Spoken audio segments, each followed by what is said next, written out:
బాబు నువ్వా? ఒక నిమిషం మా అమ్మాయిని పిలుస్తాను.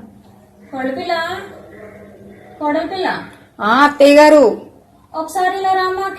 కేబుల్ అబ్బాయి వచ్చాడు, ఆ బాబుకి బిల్ ఇచ్చేసి పంపించు. సరే అత్తయ్య. స్కానర్ ఆన్ చేసేయండి.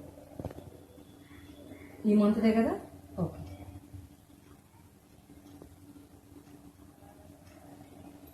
చెక్ చేసుకో. కట్టేసావా బిల్లు? కట్టేశాను అత్తయ్య.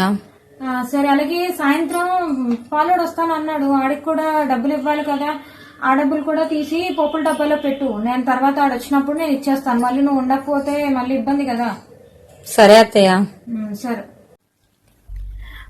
ఒక 10,000 అలాగే మీ వదిన అకౌంట్ కి పంపించమ్మా, ఏదో అవసరం ఉందంట, అర్జెంట్ అంట.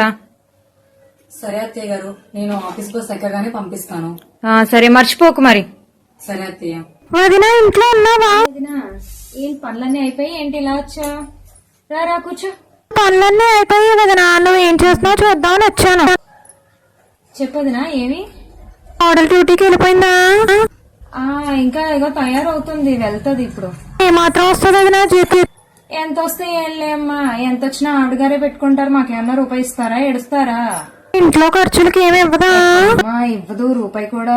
ఆవిడ ఖర్చులకే సరిపోవు, మాకెక్కడిస్తుంది? వదినా అందరూ అలాగే ఉన్నారు. ప్రతి రూపాయి లెక్కతో సహా తీసుకుంటది, తీరా ఒక్క రూపాయి కూడా ఇంట్లో ఇవ్వలేదంటదేంటి? అత్తలందరూ ఇలానే ఉంటారా బాబోయ్.